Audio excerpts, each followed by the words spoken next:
Yo, people, welcome back to the channel. Welcome back to another video. So what? It's 24 hours after the transfer window's closed, and I think it's time to be settled and objectively look at where we could go from here. Where the season can go, because I think even before the transfer window started, we had a few positions we wanted sorted out, goalkeeper especially.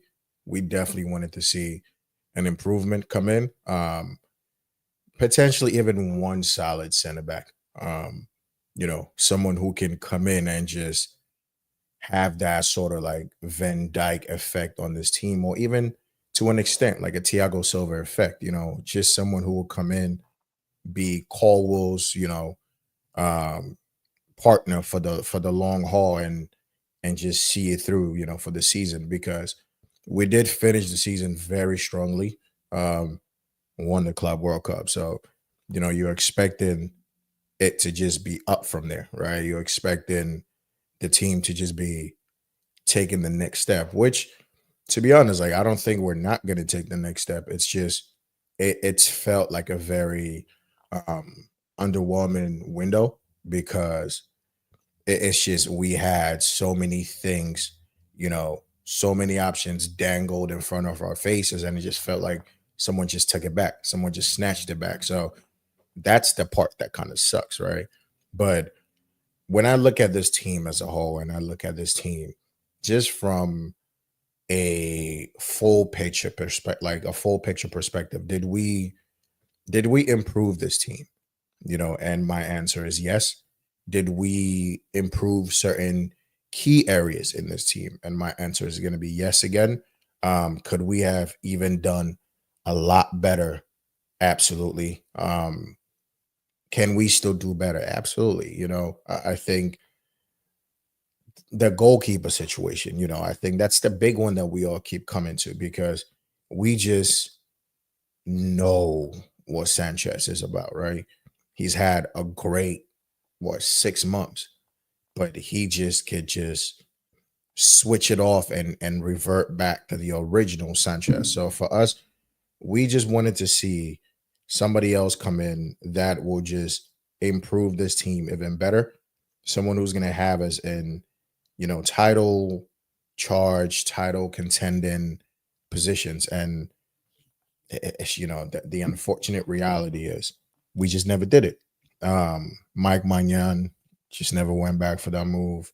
Um, Donnarumma was available, never went for that move, and it's just like to me, when I'm looking at a lot of these things, I'm going, okay, if a lot of these positions were filled, and say like the goalkeeper situation, we would have had to move Sanchez on, and for some reason, we just never had the market for him. Um, we tried to really put Sanchez in, when I believe it was rumored, or it was reported, when we went to West Ham to talk to them about Kudus, Sanchez was one of the options that was, being talked about. We offered, some players for that trade, and West Ham didn't want to do it. Um, Jorgensen didn't want to leave. He didn't want, Jorgensen didn't want to be sold, I believe. So, and then we have Mike Penders, who clearly we could all see that is the guy being basically readied, to come in for that position. He's at Strasbourg right now. Hopefully, he has a terrific season. But it's just, do you really rely on a 19-year-old to be the guy that you base your future on? And look, if you're good enough and you're old enough to play, doesn't matter. If Pendes is the Yamal of young goalkeepers, then it don't even matter whether he's 19, whether it's 20, whether it's 21. If Penders is good enough, that he could play. So I think that's kind of the expectation, or the hope, that Penders does just perform, grows into the player that we want him to be, so he can come in and compete for the number one shirt. But it's just, when you look at it, could there have been, like a short term not necessarily even a short term, because if you brought in Donnarumma, now Donnarumma is going to be here and he's going to have to compete with Pendes, which I wouldn't have minded, to be honest. Donnarumma, Pendes, I don't know, get rid of Sanchez somehow, or sell Jorgensen. Sanchez is number 3, but then now it's going to be called stockpiling, and you're going to have too many people in a position. Sanchez is going to be on good money. Donnarumma is going to be on good money. Maybe not Pendes, but then now you're still looking at, okay, another transfer window comes. We're looking to sell one of these guys because you have to balance your books. It's just, it also feels like that UEFA constraint with that whole situation just felt like we really couldn't do a lot of business. But then it's also weird because then all summer we were being linked with, Xavi Simmons, and we're being told once Nkunku leaves, once Jackson leaves, Garnacho and Simmons come in. So it's like, yo, can you do it or can you not do it? At the end, they never did it. So it just feels like they couldn't do it and they didn't want to do it. They just pump faked us basically. You know what I mean? Garnacho, they got him in smooth, no problem. But then you're looking at Simmons, you're looking at Fermin Lopez, and it's just no movement on that end. You know what I mean? So then you're looking at your Paez, you're looking at your SARS and so Milno. Because if the goal is to make these guys go out, get game time, develop, come back into the first team, then you do have to take that risk, or you have to take that chance of going into, like, especially this season with the options you have. Because if you really believe, here's my thing. If Ansel Milno, they know is not going to be a part of this team in the future, SAR, like if these two guys are just going to be primed up and sold off for money, then yes, go bring in a center back and let's keep it rolling. But if you have some sort of hope, if you have some sort of plan for Ansel Milno and SAR, then I can understand why you're like, I'm not going to get you a center back. I want you to roll with what you have. And then we'll see what happens. It's unfortunate Colwell got injured, because with Colwell, if Colwell had been available, and that's the thing, like, injuries happen, right? We're not going to know what happens. We're not going to be sure when a player is going to go down. They just are going to go down.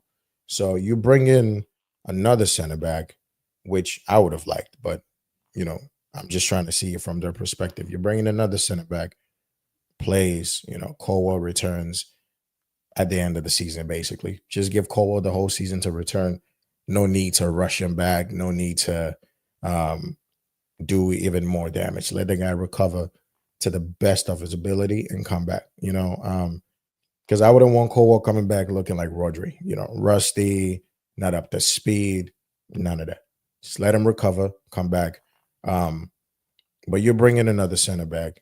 Okay, now you have your new center back. You have Tosin, you have Chalobah, you have Joshua Champong, and then you still have Badiashile on your books. Like Badiashile, we can't even sell this guy. Always injured. Like whenever the transfer window comes around, Badiashile is injured.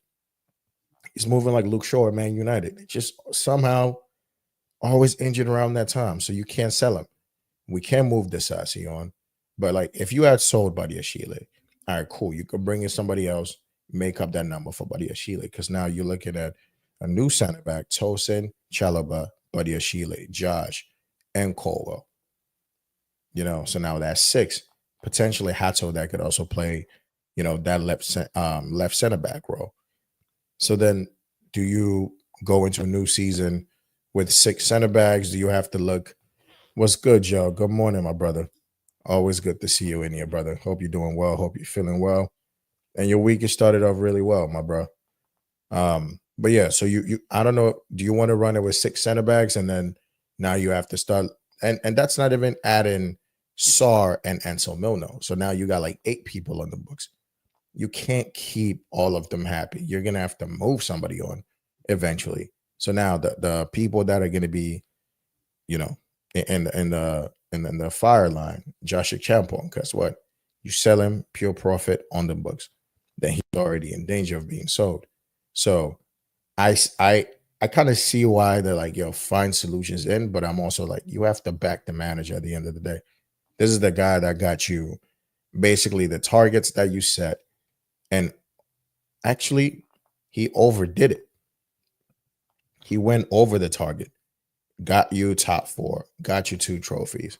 He's like, give me a center back and a goalkeeper. Yo, that should be something you do for the manager. But then you also have to understand if you're talking from a squad building, point of view, then it's like you're gonna have more numbers on the books that you have to eventually be back here every summer trying to sell 15 people and trying to make good business. Can we rely on Tosin, Chaloba, Joshua Champong, um, and what you call it, Badia Shile when it's back from injury? Like Chaloba and Tosin have looked solid. These two guys for me, I consider them squad players. I consider them people who can come in and do a job. I'll consider Cowell my starter and somebody else who is just of a certain level. That level above Tosin and Chalaba and above Cowell as well. It doesn't have to be somebody ridiculous, but just somebody who can come in and look, I wouldn't know who to give you. I don't always have to have a name. You understand what I mean? Because if I did, I'll be a good scout right now. I'll be scouting, working for a very good club somewhere. I don't. But the hope would be if you're going to improve that area, you have somebody who can be a leader, someone who has the experience, someone who has the know-how, and somebody who has, just the talent and the ability. So it's just I'm looking at it and go, okay, now the window's closed. Did we really improve this team? So let's talk about center backs, right? Center backs, that's just what we have right now. We have to basically rely on the fitness of Chaloba, Tosin, Josh DeFillin, and Wesley Fofana, by the way. Completely forgot about him. So now that's just an extra number on the books.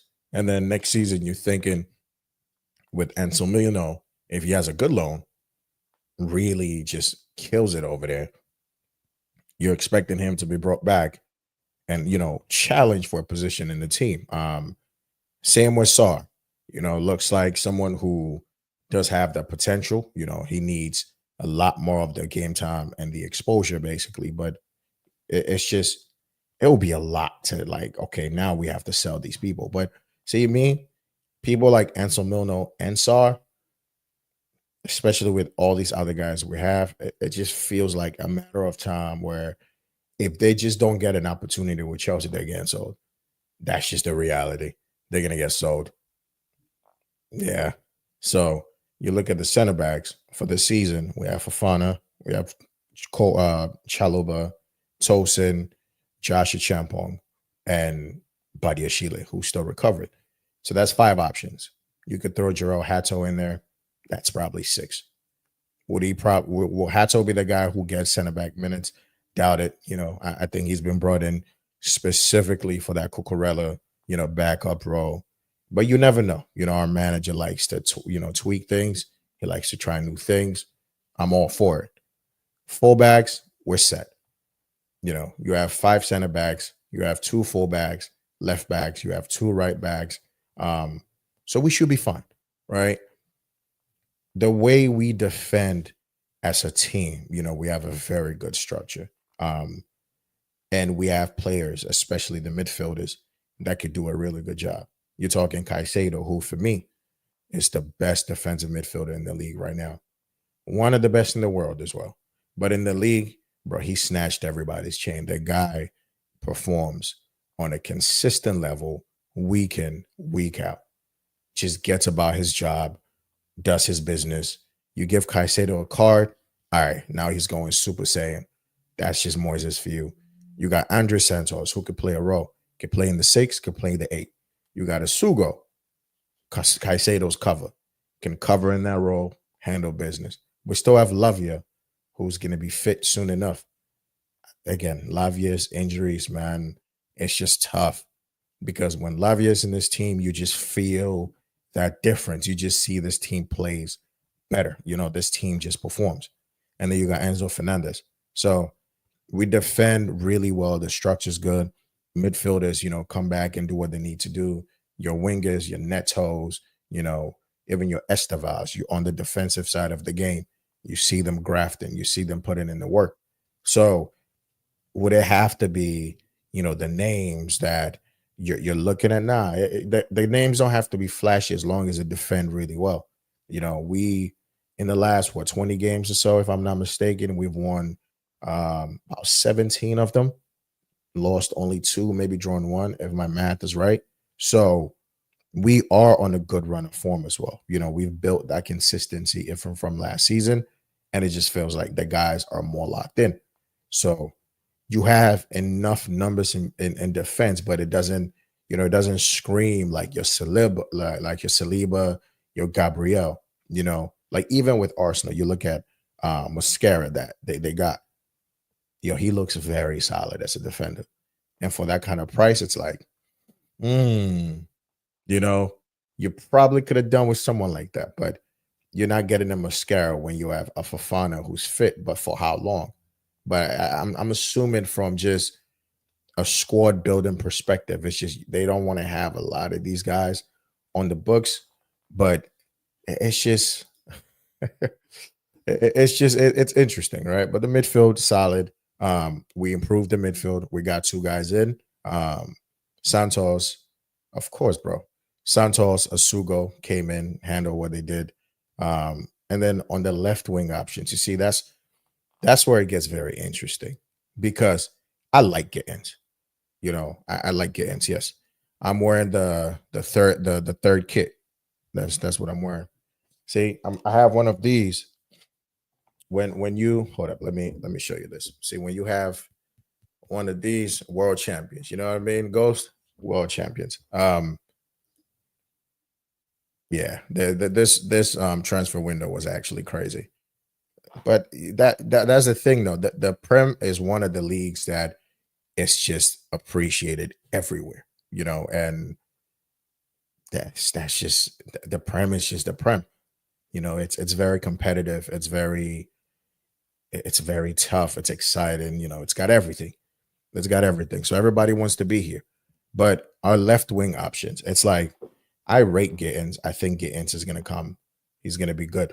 I think Gittins just needs that rhythm. For me, somehow Gittins, for me personally, he reminds me of a more what do you call it, powerful version of like Cullum Hudson Odoi, just with the way he just takes people on, right? And I think that's going to be something that comes in very, very handy. The guy definitely needs to settle in. He needs the game time. He needs to build that consistency. But I think for him, once he really does hit the ground running, yeah, it's gonna be movies. You look at the money we spent on Garnacho. It's like we could have gotten a Chevy Simmons for that kind of price. 10 mil more, you get Chevy Simmons.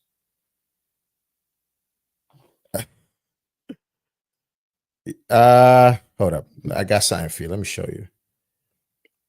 I actually went to the Club World Cup game against Palmeiras when we smoked them. Let me show you real quick. Let me show you. Let me hold up. I don't know if you can see it, but let's see. Yeah, I was at the Palmeiras game. Don't play yourself, bro. Um, but what was I been saying? The left wing options. Let's get back to it before I get distracted. It's just it just looks underwhelming, right? Just by the names, like it looks very, very underwhelming. Because I guarantee, if Chelsea had signed Malik Fafana and Gittins, the reaction would be a bit differently. I think there'll be less said about the left flank if the other option was like a Malik Fafana. even though a lot of people haven't watched Malik Fafana, um, talented player, but no, I mean, it would have been a bit different. I think.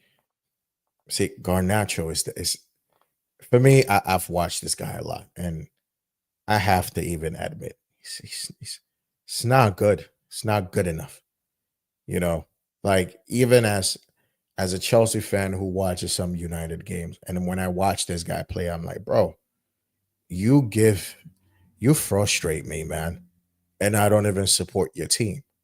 It's just like I've said, shoots when he doesn't have to, passes when he doesn't have to, runs into like just alleys and runs into people, and it's just not good enough, right? I'm trying to be very positive though, because for me, once a player's already here, I can say, okay, you know what? I don't rate you. I don't think you're gonna be. I don't think you're good enough, but I can hope you can get better. Just by playing with better players, I hope you can be better.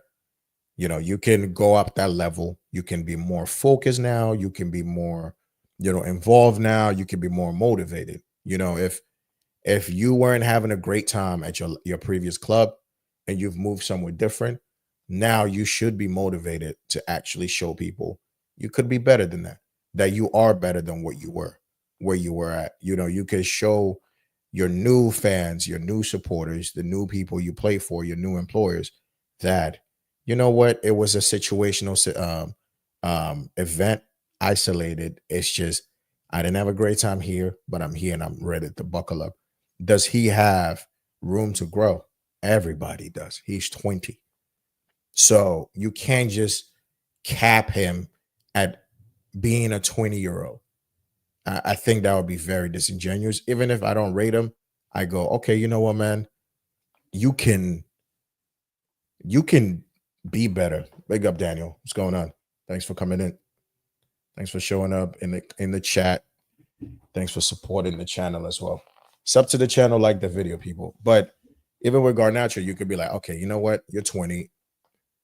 You could be better. You could do better. And when you're playing with Joao Pedros, Cole Palmers, Netos, Estevals, you know, when you're playing with Enzo, Caicedo, you're playing with players like these, you go, okay, you know what? The level's here.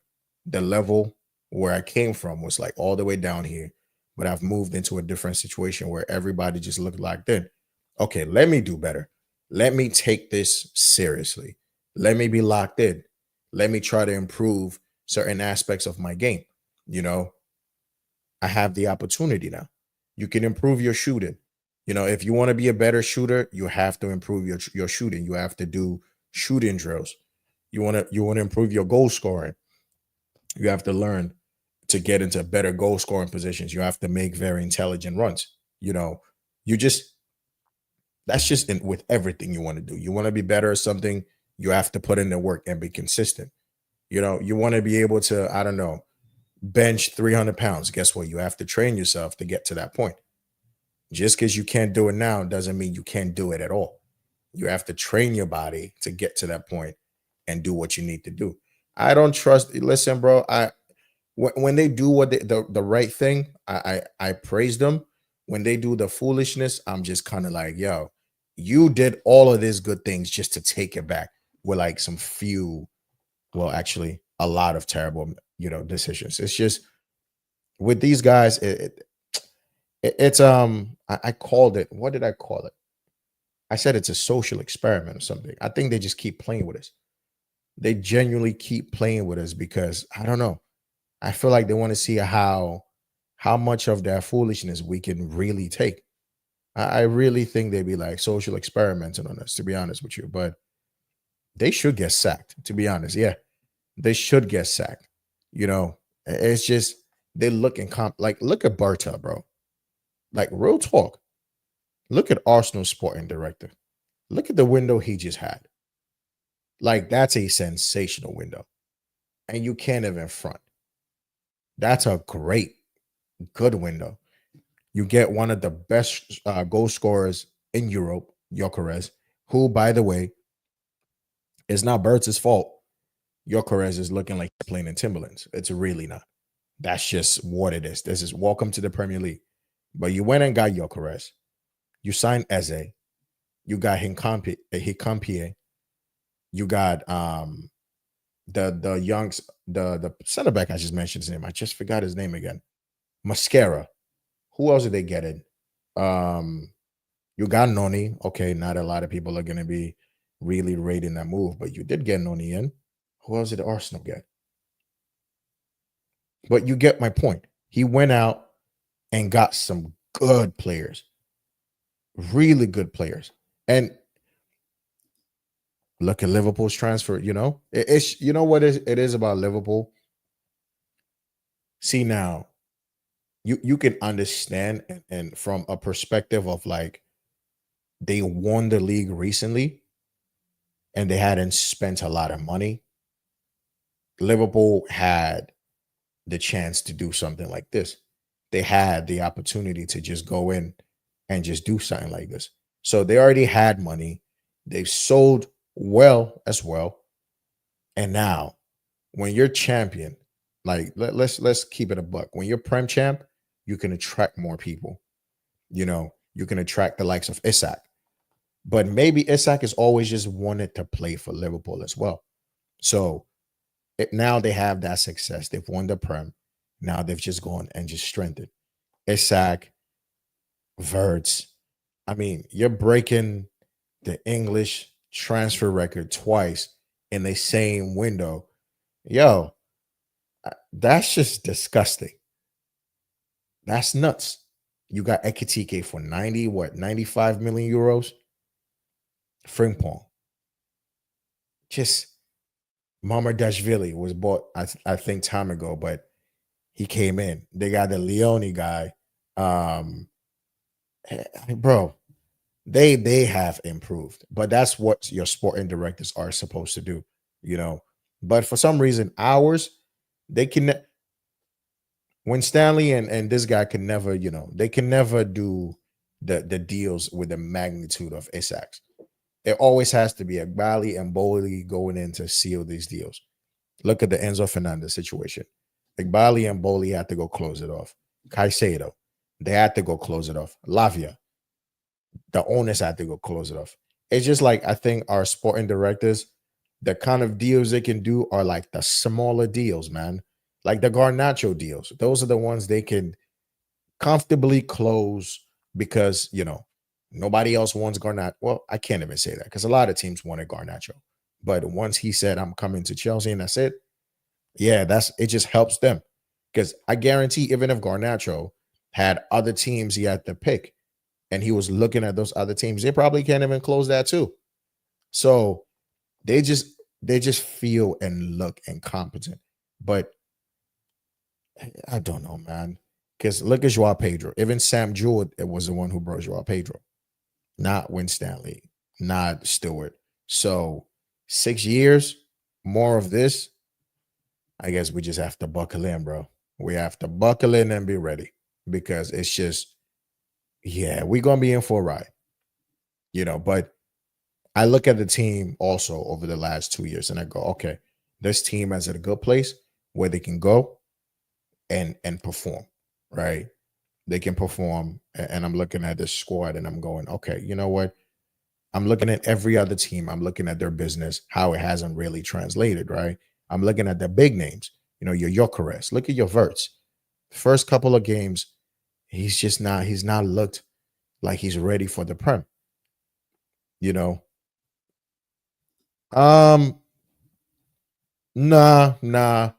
See, I won't. Maresca, I think Maresca has deserved another season of just we back it 1,000%, even though he might make certain mistakes that we're gonna go, you shouldn't have done that. Maybe you should have played this person. Maybe you should have brought this person on. But I wouldn't flat out be like Maresca out unless we're literally drowning. He has options to at least give us a lifeline, and he's choosing not to. So, like, you remember last season when in certain games, like the Fulham game, it just looked like our players were exhausted. It looked like, make a change. Bring somebody else in. Give us something fresh. He just kept persistent with the same team, and then we lost that game. We lost, So I'll get to this in a second, right? I'll get to this in a second because I do have something I do want to talk about when it comes to that. But with the Maresca situation, look, I think he's earned that right to make mistakes now because 3 years into this whole Blue Coal project, and we're looking like okay, we're back to at least being a serious enough club again. Being in the conversations with your Liverpools and your Man Cities and your Arsenals. We can put our chest on the table and be like, we could win something and actually be able to do it, regardless of what it is. If it's the Prem, Carabao, FA, community, whatever it is, we could at least say we could win something, guaranteed. You know, but you know what? Let's go to the Gue situation because let's be fair, right? If I told you you could go into the season with Joao Pedro as your first choice number 9, Liam Delap as your second, and Gue as your third option, I think for the most part, you would have been okay with it, and I would have been okay with it. In the context of you're going into a season, you have 3 strikers on the books, you have 2 senior ones ish, because obviously Delap and Pedro are going to be your seniors, and you have Gue. You most likely would have went, okay, you know what, fair. And if I also told you Bayern Munich is going to give you 70 million pounds for Nicholas Jackson, who doesn't want to be a third option, you probably would have looked at it and went, you know what? If you invest that Nicholas Jackson money into a Xavi Simmons, into a Fermin Lopez, into a Mohamed Kudus, you would have said, okay, you know what? I'm calm with that situation. You know what I mean? So I think missing out on a lot of these good players that have gone other places is what's being the most annoying factor. Because now if you had a Kudus in this team or even a Simmons, you ain't worried about nothing else. Because Kudus can give you coverage for all of these positions. Left, center, right.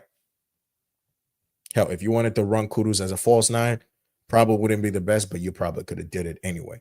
So I think nobody could have saw what happened with Delap happening, right? Because if you could, then let me know the numbers to play the lotto so we can split that. You know what I mean? I don't think anybody saw this coming. We didn't see Cole Palmer not being available, for like the first couple of games. So I think if you had offered someone the opportunity, if I said to you, beginning of the season, your 3 options go into this team is Joao Pedro, Liam Delap, and Mark Gue as the backup. Nicholas Jackson is going to go to Bayern Munich for 70 M's. Christopher Nkunku is going to be sold for 30 plus million. And I'm going to get you're still going to have Cole Palmer, Esteval, Neto, Gittins, Garnacho. You would have been like, I don't like the Garnacho option, but fair. You know what I mean? So I think the Gue situation is just one of those. It was a necessity. Jackson didn't want to come back. And to be honest, there's no point bringing Jackson back because if we had a Nicholas Jackson who didn't even really have any type of like negative feeling for the club, but he's being reckless in certain challenges and in games where and the thing is, see, Jackson wasn't doing foolishness like consistently like that. It was just in key moments where we needed him. That's where he let us down. And when you let someone down at a key moment, they always remember that. They always hold that against you. That was an issue with Jackson. I think with the whole Jackson situation, look, you've been our first choice striker for 2 years running with no challenges. None. Like you've had 2 years to just make that shirt yours. No challenges. Gue was never challenging Jackson for that role. And Nkunku was never going to be a 9. Like he had 2 years for me to just show us that, I'm the guy who's going to lead the line. But again, it was our mistake, the sporting directors, That was their mistake of having Jackson as the only option going into every season. Like, I don't know what the thinking was, but then you got to also understand we're coming from a time where your players didn't even want to really be here. We couldn't even get some serious players in. Like, the only people that came in for that ride were players who genuinely wanted to be here. Enzo Fernandez, he wanted to be here. Caicedo wanted to be here. But we had to sign the likes of Noni Madueke, Mukhailo Mudrik, the project type of players, Malo Gusto. Like, these are the kind of players we had to bring in. Desasi, Badiashile, you know, because we've just been what, 12th. Not a lot of people want to join you when you're number 12, unless you're Man United. Let's keep it a buck. Unless you're Man United and you just have players who love their club and have been supporting your club since they were kids, and it's their dream. Not a lot of good players want to come join you when you're 12. Even when you're sixth, you're not really, it's going to be between you and other people. And more times they're going to pick other teams. But when you're fourth, when you're third, when you're second, when you're consistent, when you're challenging consistently, when you're being in the Champions League season in, season out, you're losing players. Look at Olise. Olise, we could have closed that deal twice, literally twice. That the final time he said, I'm going to Bayern Munich because they can offer me Champions League football. We could have had Olise here. We never got him.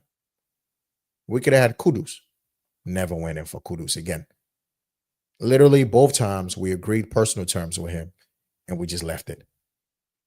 So it does come back to the incompetence of the directors, absolutely, because they've just been, they've gotten, I think they've gotten more hits than misses, to be honest. Because if you look at how this team is set up, yes, there's been more players who've come in and just been, they've made a big difference. The few that haven't, you could put it in an isolated situation. You're not always going to get it 100%. You could get it at a solid 85%, and you could improve on that. So they've had more hits than misses, but their misses have been huge. The misses have been like, it's been impactful. That's the problem with these directors. But if I said to you, Gil, he's your third option, yeah, you would have taken it. I would have too, especially knowing that we still had Delap and Joao Pedro. I wouldn't be as opposed to that. It's so embarrassing we don't even have a sponsor on the shirt for 3 years. Yeah, that's embarrassing too. But again, you look at where we were, 12th, 6th, 4th. If you're some of these big companies, your Riyadh Airways and your Qatar Airways and just the big guys, you also want to invest in something that's going to pay dividends, right? You want to be sponsoring a team that looks like they're not going to be here tomorrow and somewhere else the next day. You want to be repping or being repped by a team that is, you could go to sleep, close your eyes, and they're going to be bringing in, performances. They're going to be bringing in, that exposure to your brand. You understand what I mean? You don't want to be sponsoring a team and then they over here battling for Europa League, qualification. They're in the Champions League today. They're in the Conference League tomorrow. Europa League, barely making top 4. So I can understand also the hesitancy on a lot of these things, but it's still embarrassing we don't have a shirt sponsor. I'll be so honest. Like, but if we can establish ourselves this season and just perform, keep that level that we established last season into this season, then we should be cool. Because you're looking at a lot of these other teams around you, your Spurs, your Newcastle. Like, Newcastle were the team that were definitely going to be knocking on that door consistently. But I think they can kiss that goodbye now. Like, Newcastle, that top 4, always being there. Yeah, they can kiss that goodbye. Because once you've lost Isak, look, Wissa, quality. great addition. But Isak is just Isak. Isak just when you take the field with Isak, it's almost you have this feel of invisibility around you. It's almost like you have an armor and you're just going to be dangerous. Wissa could give him a different, dimension. Yes, he could do whatever he needs to do for them, and I think he'll get goals. So would Watermade, if that's his name. But it's just, I think I see them not doing great in the champs. I don't see them being in the top four at all. Like I see them maybe finishing seventh, eighth. I'm gonna have to redo a video because now the transfer window's closed. So I'm gonna have to look at where I put everybody initially and where I think they're gonna finish now. Because no, I think a lot of this team strengthened that I thought they were going to, and a lot of these teams are just not looking great. So I'm gonna have to redo that whole situation. But yeah, it is embarrassing. But moving back to that left wing option, it's just it looks underwhelming so far because Gittins hasn't really hit the ground running. So then now you've added Garnacho that most people don't like, most people don't rate. I don't rate him, but that's just added more fuel to the fire. You go to the right wing, Neto Esteval is chill. You can live with that. Esteval highly rated. We've seen him in the first 2-3 games, and the guys, he's good. Esteval's ready. Yes, there could be a few. There have been a few instances in his games where he should have shot first time, but he dallied on the ball, or he could have pulled that ball back to somebody else and took another touch. Right. But these are things he's gonna iron out of his game because he's still playing with that freedom, that expression. So I think eventually he would start getting it, knowing when to not take that extra touch, knowing when to pull that ball back, knowing when to shoot first time. I think these things are all going to come. It's the first 3 games in a new country, new teammates, new system for you. It's going to take a minute, but Esteval, quality. Up front, we all rated Delap. We all rated Joao Pedro. Well, actually, some people didn't rate Joao Pedro initially when we signed him. Some people didn't even think we were going to get him. Some people were very adamant we're not getting Joao Pedro.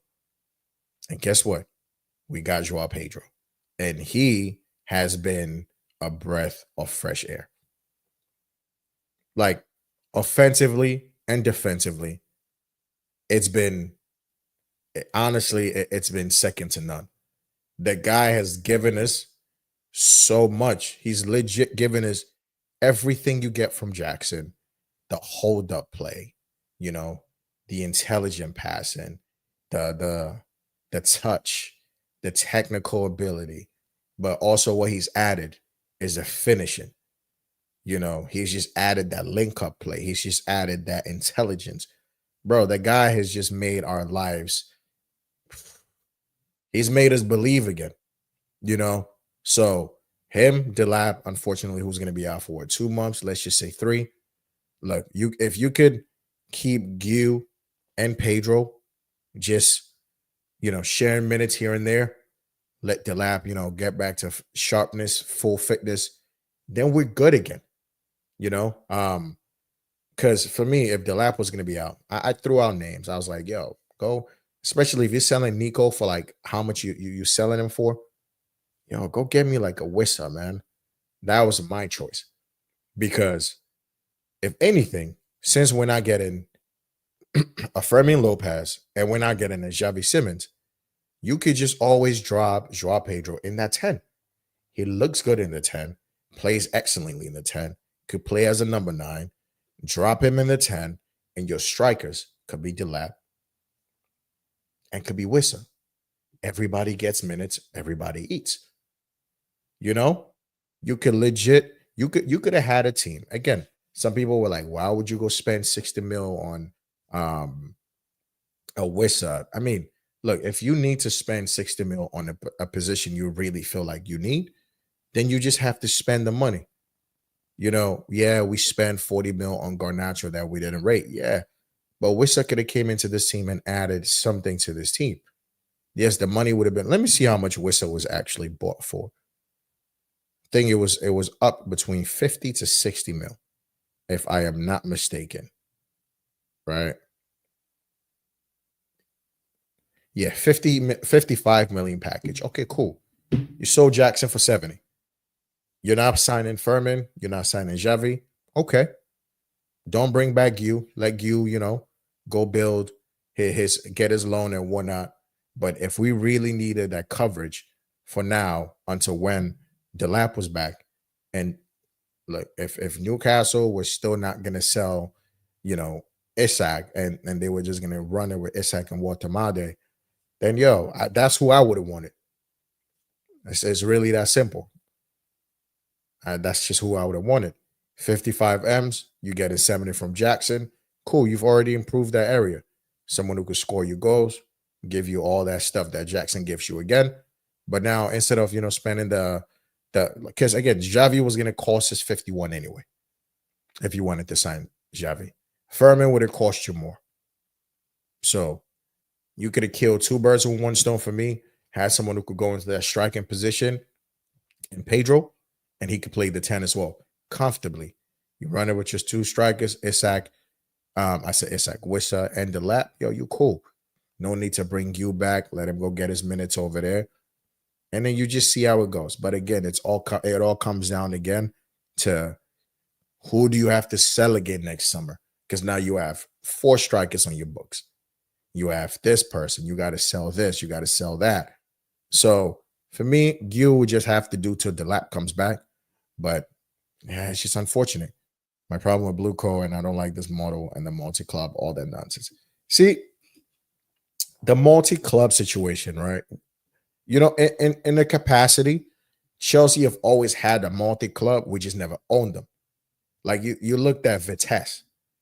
Like Vitesse was literally our sister club. We did so much business with Vitesse. It was actually not funny. So indirectly, even though they were never part of, our ownership, we always had that outlet. You had to send your Mason Mounts there to go get minutes.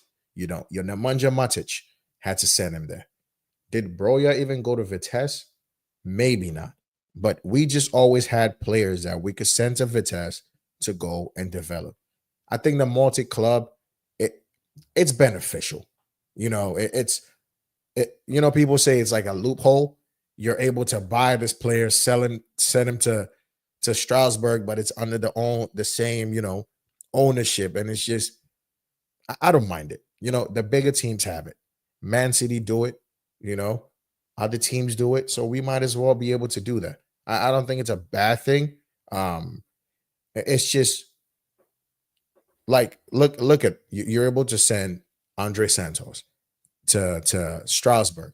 Now he's gone, killed it in France. Now he's back and he's part of the team. Same thing with Penders.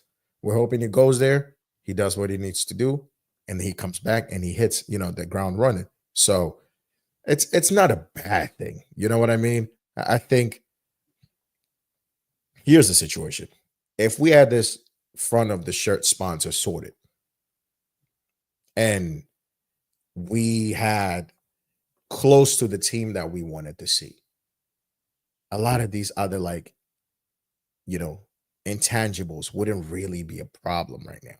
Like a lot of these things, it would just be like an afterthought.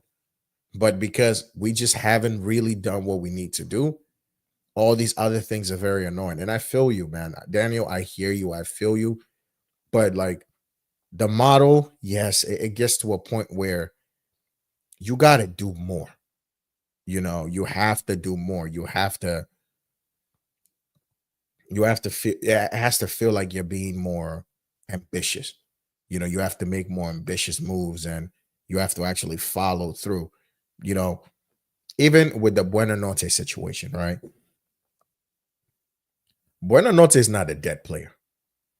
He's actually very technically sound. He's not an awful player, but he's awful right now because we didn't do what we needed to do. And that's why he's not going to be rated. I can understand, yeah, he came from Brighton, he was sent to to Leicester on the loan. No, okay, cool. That's fair. Because if Brighton is sending you out on loan, they're like, yo, listen, you're not part of our plans. Go somewhere else, go play. But that's calm, because for me, I've seen my team get players from Bolton Wanderers. I've seen my team get players from Leicester City. So for me, it's all about, if you come to this club, what are you adding? What's the benefit of having you here? If you come in and you give me a steady performance, you come in, you deputize for Cole Palmer, and on the offensive side of the game, you're trying to make things happen. On the defensive side, you're putting in the graft. These are the kind of players that will be very much appreciated. We saw Vega come in last year, and he was given as the commitment and the effort, and we loved him. So he had to leave, and we were just like, yo, you kind of suck. But it's just, you come in and you put your foot, like, you just come in and you want to get to business and you do what you need to do. I think people are going to love you. People are going to appreciate the work. Like Buonanotte, it's just, bro, for me, he's a tidy player. He's not the Fermin Lopez. He's not the Xavi Simmons. He's not the Cole Palmer. Um, he's not even your Odegaard. But he's one of those guys, for me, I think will quietly have a solid contribution to this team. I think you'll come in and you'd be like, okay, you know what? Fair. You did what you had to do. It wasn't nothing flashy. It wasn't nothing, extravagant. It was just, you showed consistency. And it's just, that's right now. Sometimes you just need people who are going to come in and give you a consistent 7 out of 10. If somebody's giving me a 7 out of 10 every single game, I take that, because then I'm expecting my big boys to give me my 9s. If Palmer's playing, I'm expecting him to be the guy who's grabbing everything by the balls, and it's just leading this team forward. I'm expecting Joao Pedro to be that guy for me, who is like being my difference maker. I'm expecting Esteval to be my guy who's showing me some flair, creativity, fearlessness. I'm looking at Neto to be the guy who he's shown over the last 2 months, 3 months, just consistently improving defensive side of the game, doing the way he needs to do. I'm looking at my Caicedo to carry me. I'm looking at Cucurella to carry me through. I'm not going to be relying on Gittins. I'm not going to be relying on Garnacho. I'm not going to be relying on Buonanotte. I'm not going to, like, these guys, I'm not going to rely on them. I think for them, you guys are just, you're like an extra kind of side to the main dish. You know what I mean? You're like, you're something I can just be like, you know what? Let me get a little bit of cheese on this pasta. Boom. But the pasta and whatever else is in there, that's what's making my main meal for me. That extra cheese, that's them. Nacho cheese, him, it's extra stuff. But I'm looking at the senior players to be the ones I'm relying on. So I think overall, when everybody's fit, in this team, Enzo Fernandez is going to be in that midfield. Caicedo is going to be in that midfield. Palmer is going to play. Esteval is going to play. Neto is going to play. So, and then Joao Pedro is going to start. So now you're looking at your bench options, and you want to see who can come in and give you some energy, something different, a different option. You're playing against teams, they've got tired legs. You want people to come in and stretch the pitch. All right, cool. Yo, Garnacho, off the bench you go. At his time at United, he's always been a player who's been better off the bench. Always been a better impact sub. Okay, cool. Now do that. This is your opportunity. You bring in Gittins. Tired legs. Show me what you got. You need to take Palmer off because we have a big Champions League game the next Wednesday, and we're playing on a Sunday. We're playing on a Saturday. You're up 3-0. Take Palmer out. You bring Buonanotte in. You take Caicedo out. You take Enzo out. You bring in Santos. You bring in Asugo. You know the results are it's good. You take out Joao Pedro. You bring in Gil. You know you're still gonna get that pressing from the front. You're still gonna get that physical hold up play because even in the conference league last season, Gil was decent. He was like the highest goal scorer in that competition, if I'm not mistaken. Like he showed some quality. You know, Gil is still one of those guys. I think his ball striking can improve. He looks like the guy who always likes to go for the finesse. Like he never goes with power. Like I never see him just shooting with power. Like when you see Delap who can smack it, Esteval can smack the ball, Gittins can smack the ball, Neto can smack it. You know, Delap, Pedro, Palmer, these guys. Gil for me is more of someone who he's more of a finesse. He likes that finesse shot, if anything. Doesn't look like someone who generates a lot of power in the shot. So that's one aspect of his game. I would like him to improve and just improve his finishing slightly. Because last season, there were a few times where I think he could have scored more goals, but he just always had this like tame kind of finesse shot and the goalkeeper would save it. But other than that, he still has a lot more to his game that he could bring to the table. Against West Ham, when we brought Gio in, changed the game for us. Changed it. Gave us that physical presence up front, give us that pressing.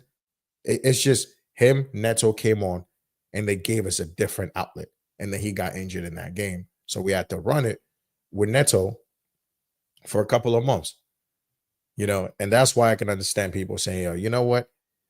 You didn't really build the team to a point where if two of our strikers go down, we have a third one, you know, but technically we have three strikers now. Gil, Delap, and Joao Pedro. Would it have been nice to start off with three instead of recalling one? Absolutely. Because we still needed to go into the season with three options. My third option, look, I would have kept Jackson over here because I think Jackson could have still added a lot more to the team and would still do that. But he didn't want to be third choice option. He wanted to leave. All right, cool. Just let him go. Just let him go. Do what you need to do. Bring me a backup. They brought you back. All right, cool. I just got to run with you for 2-3 months. 2-3 months where we have some serious games coming, by the way. So it's a little bit spooky as well. Like within those 3 months, you're playing Bayern Munich, you're playing Manchester United. You know, are these games where I can confidently say, for one of these games, I'll start Gio as my striker? Probably not. I'll be so honest. You know, like I know he could add stuff, but it's just would I have been more confident, a bit more okay with the fact that Jackson would have started for me against Bayern Munich? Yes, because Jackson can run that defense ragged. You know, the link up play, the running, you know, the hopefully a good finish on his day. You know, Gil, he can also give me the link up. He can give me the pressing. But just like Jackson, his finishing is not consistent, you know. But it's just that's why I would have just wanted Jackson, more experience, more senior, knows the system in and out. Like real talk, I would have just wanted Jackson over Gil, but Jackson doesn't want to come back, so you just gotta let it go. So have we improved? I think we have from a defensive point of view. We've brought in bodies, you know, personnel of quality that can add to this team.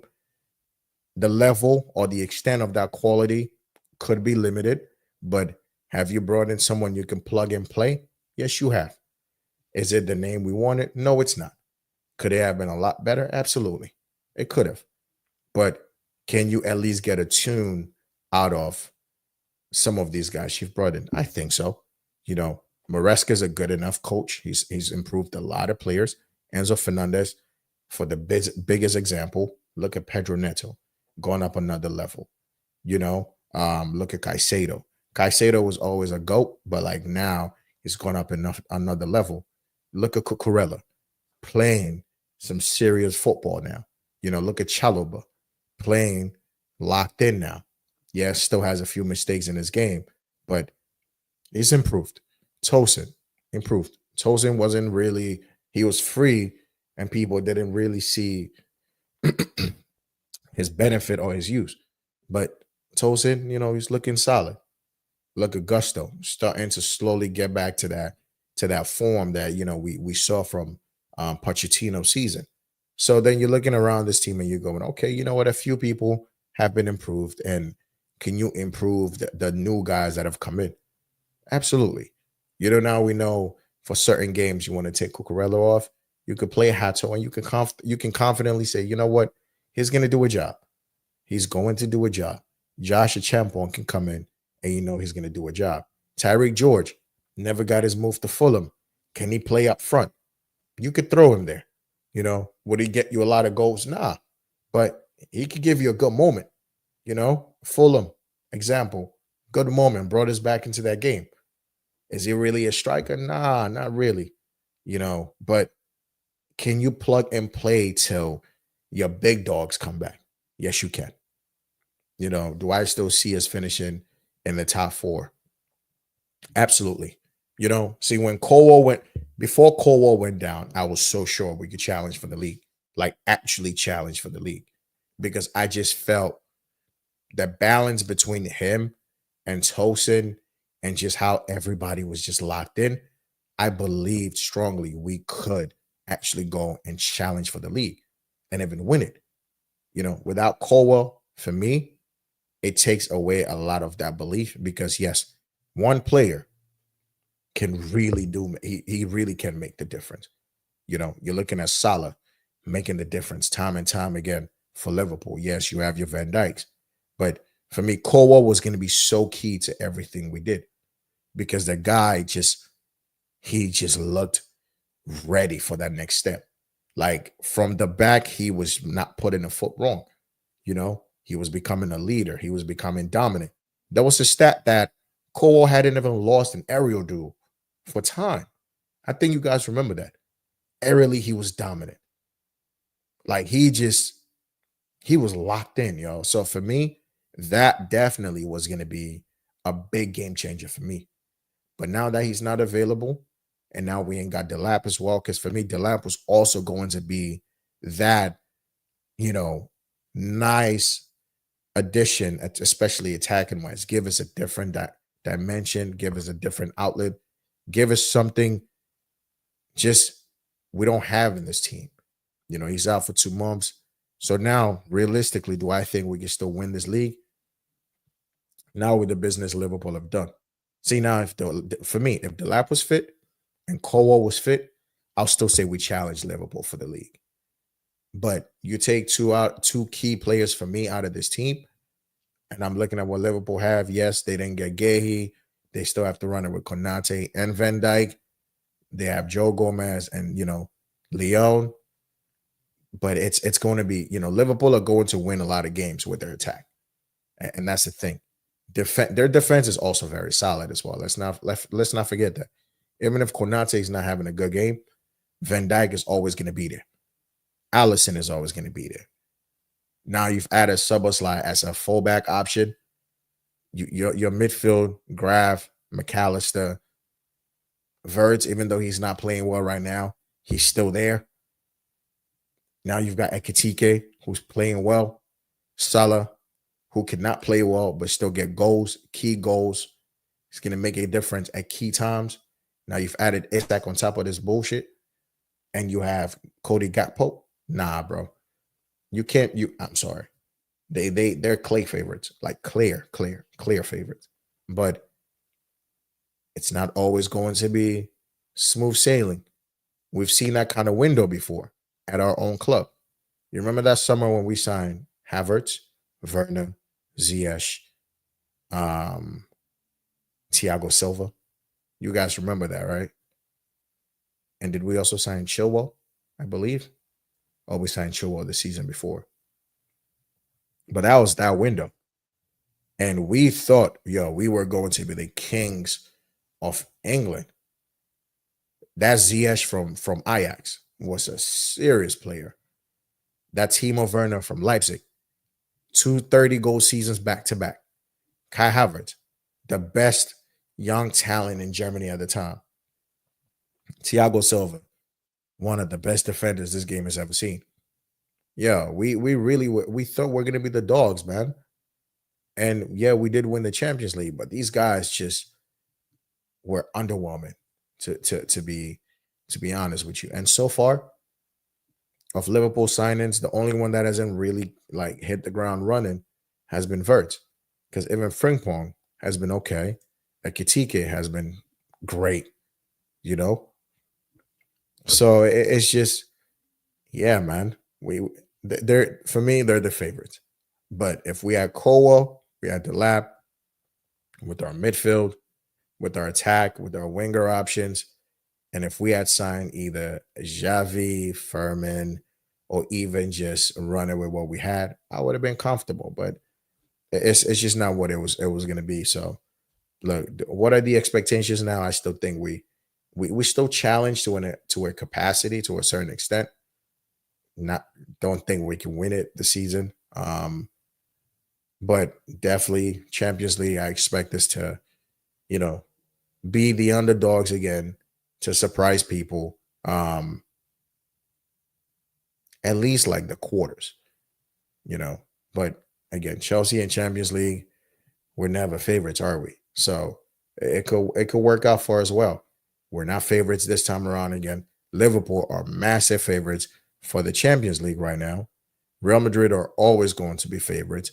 Bayern Munich, even Arsenal, they're going to be ahead of us when it comes to the favorites. Manchester City. So we're still underdogs right now, which is perfect because we could go in, quietly go about our business, find ourselves in a little, round of 16, quarters, boom, we're in the semis, and then now we just wait for the football guys to do what they usually do and take us through. But I think yes, we have improved overall. If I had to give this transfer window a rating based on the promises they made with your Furmans, especially your Simmons, Magnan, who they looked like they were going to get and they fumbled, I'm going to have to give this transfer window like a 6 out of 10. I think 6 is fair because we have addressed key areas that we needed. I think last season we said it was a goalkeeper and strikers that we needed and backup for Cucurella. That's really what we said. A goalkeeper, striker, backup for Cucurella, and I think maybe a center back. We've gotten the backup for Cucurella, done. We've gotten the attack sorted, done. We just never got the center back and we just never got the goalkeeper. So out of 10, even if I'm taking 2 points from each position we never filled, comes up to a 6 for me, and then that's just where it is. I think we've brought in enough people to make a difference, to give us something that we just never had. So 6 out of 10 for me, I think reflects a fair. I don't know if I'll give it a 4. I think 6. 6 for me. Just yeah.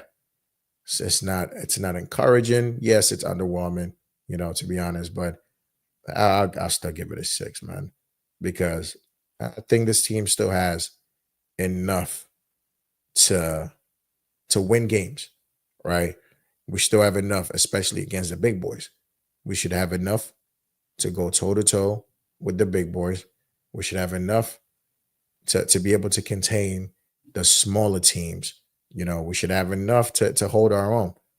So we have goals in this team. We have goals, especially now from set pieces. We've added set pieces to this, what you call it, to this team. Added set pieces, and it's that's another avenue for us to be dangerous. So we've added set pieces. We're being more resolute defensively. Tosin Chalobah, they're doing the thing. Even young Josh comes in, he steps up. I think we have enough to at least get to January. We're in September right now. 3 more months with what we have right now. Run it. Let's get to Jan, and then let's see. Okay, what are these guys going to do in the January transfer window? Do we need to just send some people on the loan? Do we need to bring in like a big player in a big position? I think we for the next 3 months with what we have, we should be able to survive. At least hang in there. You look at our first, couple of prem fixtures. it's not too bad. Let me just pull up these fixtures real quick. The first set aren't too bad. So we shouldn't be let me see one sec.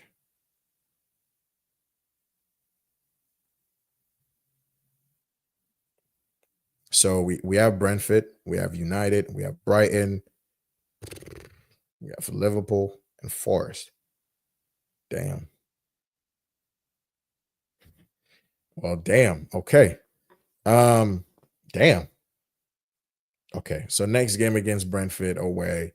All right, cool. Against this United team, we should be not losing that game. You know, Cunha is not going to be available. They just lost to Grimsby Town. United aren't really purring like that. So the worst against United should be a draw. Like, honestly, the worst against this United team should be a draw. And then after that, we play Brighton at home. We should be beating Brighton. We should be winning that game. And then we play Liverpool at home again. Liverpool right now, yeah, they've won 3 out of 3, against Arsenal. If you watch that game, it was a dead game. That game was so boring. So at home to Liverpool, we won last season. We could lose. We could also win and we could draw. I mean, that game we've been drawing with Liverpool over the years for time. So again, that should be a game we should hope to get a good result in. And then we play Forest away. We should be able to, kind of hang in there as well. But in this run, we're going to lose some games. I just don't know which ones we're going to lose, but we're going to lose some games.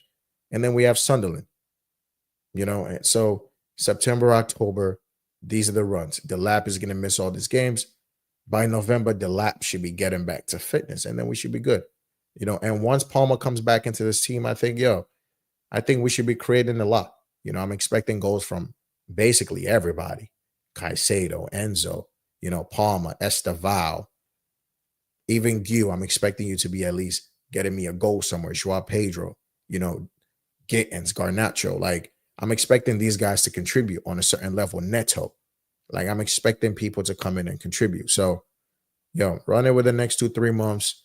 Let's get to Jan, see what's happening. And do we trust these directors to make the right moves at that time? Probably not. That's the incompetence. But we can, fingers crossed. But people, we're gonna wrap it here. As always, if this is your first time coming across the content, like the video, sub to the channel, hop in the comments. Appreciate my regulars that always come through, even with the Spurs. My Spurs hater always comes in, telling me about Kolo Muani and how they're going to win the league and the Champions League. Jojo, as always, appreciate that. Daniel, love for the love. But people, we're going to end it here. But then in our next video, we're going to just look at the clubs in the top 6. We're going to break down their ins, their outs, kind of give it a letter rating potentially, and see how all of this kind of shapes how the the league table is going to look now. So that'll be the next video we're going to work on the channel. So you guys stay tuned for that. But as always, man, y'all be easy. Take it easy. Appreciate you for the love. I'm going to catch you in the next one. Peace.